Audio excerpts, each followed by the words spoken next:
on here, Ricky O'Flaherty. He's right. Oh, he's not the keeper. The ball isn't. The goalkeeper handled outside the box. McNeville pleads the case, but it's got to be red.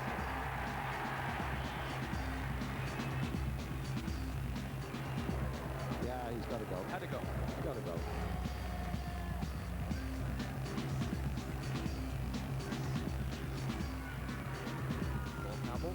Dave Campbell again, Riley. Challenged by Duffy. Seemed to be a free kick. Eddie Gormley curling it. Oh, Flood has lost it. It's in. This is Stephen Gagan. O'Rourke. And now Tony Sheridan. Sheridan still has the control, trying to lob the keeper. What a goal! That is Shelbourne rescued, and there is no better way to do it. Cheryl told me, he said to me, I'm going to get you a goal, Duffy, and he's done it for me. And he's different class, that boy, different class. Gormley's corner. He's done it again. And Pats take the lead.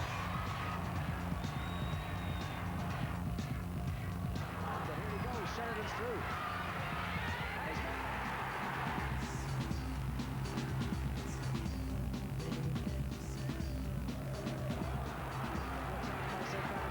O'Flaherty gets in. Here's Morris Rowe in behind Costello. Costello. That has to be a penalty. It's Eddie Gormley against Alan Goff.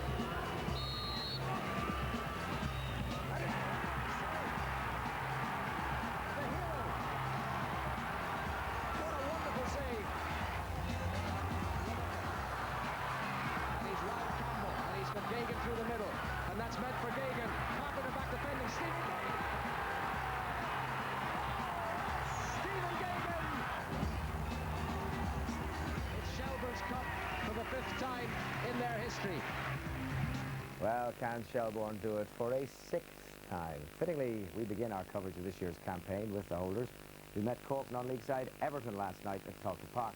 9 of Everton's 17-strong squad were down with flu coming into the game, but it didn't stop them giving the champions a fright. Lyle Nugent reports. Holders Shelbourne got off to the perfect start against non-league Everton last night when after 7 minutes Pascal Vodacam's cross found the head of Mark Rutherford. He provided the sweetest of finishes. If Everton were sick prior to the match, the prognosis was now even bleaker. A sweet cross from Vodacam and Rutherford's header gave John Kearns no chance. 9 minutes later, it was 2-0. Pat Morley dealt all too easily with the Everton defence. The finish was quite brilliant. Pat Brown gave Morley just an inch too much room. The finish was exquisite. Again, John Kearns in the Everton goal could do little about that.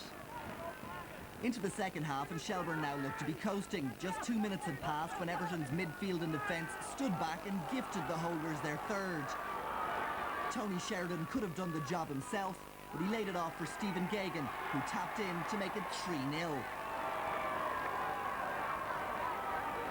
All too easy for the Premier Division side. Tony Sheridan racing through the midfield unmarked. And really, Stephen Gagan could do little else but score. Everton seemed to step up a gear thereafter and on 62 minutes got a justly deserved goal of their own. Austin O'Connor had time in the Shell's box. His cross picked out Kieran Nagle and he finished emphatically.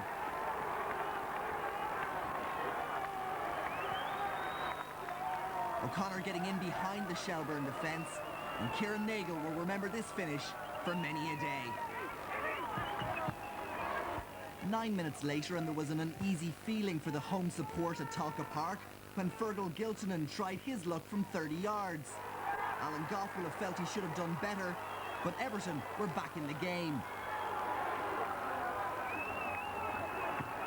Giltonen, the former Cork City player, unleashing a ferocious shot. The Shelbourne goalkeeper Alan Goff just didn't get down quick enough. So then 3-2, and Talca Park was slightly on edge.